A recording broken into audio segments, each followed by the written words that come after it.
Hi, first of all, Shara and Rosa and Joy and Jameer and Clarissa at Camp I Love You. Here are 5 that I did. Now this one I did earlier on, and I think, it has only 3.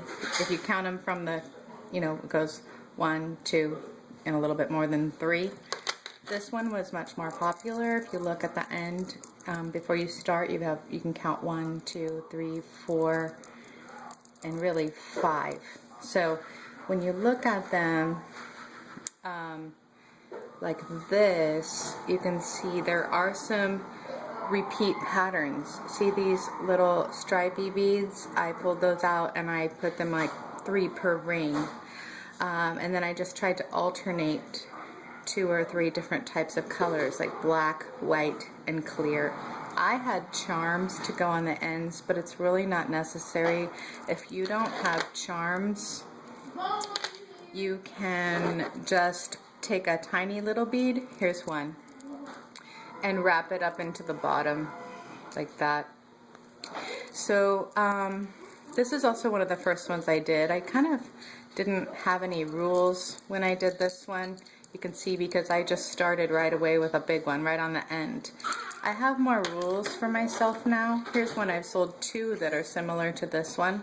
My rules are I always start with small amount. Now you could even start with this much of your little beads, right, at each end.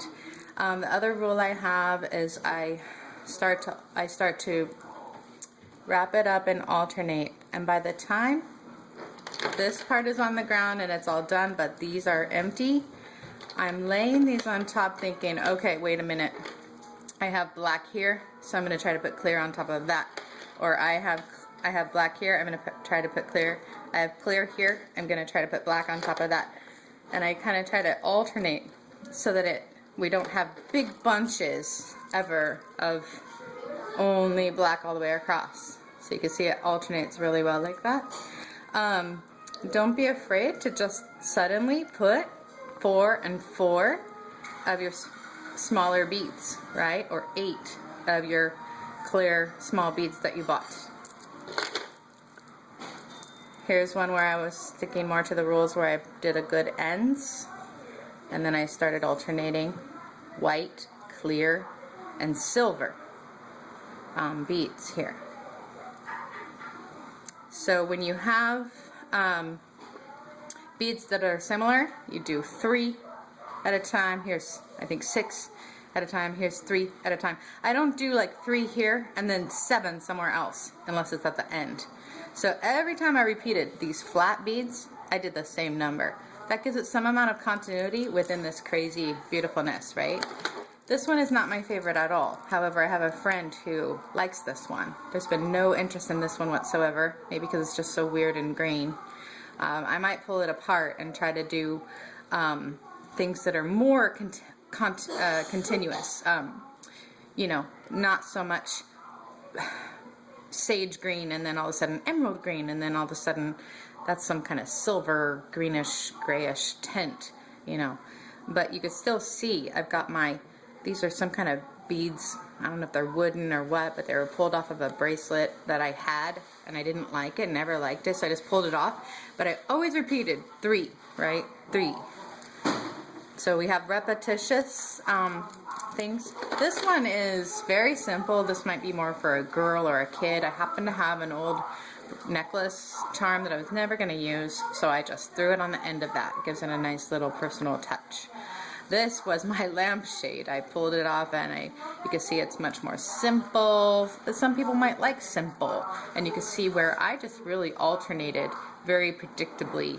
This is a seed bead. This is more like a flat bead. I forget what, bugle bead. Seed bead, bugle bead, round bead, some kind of little flute bead.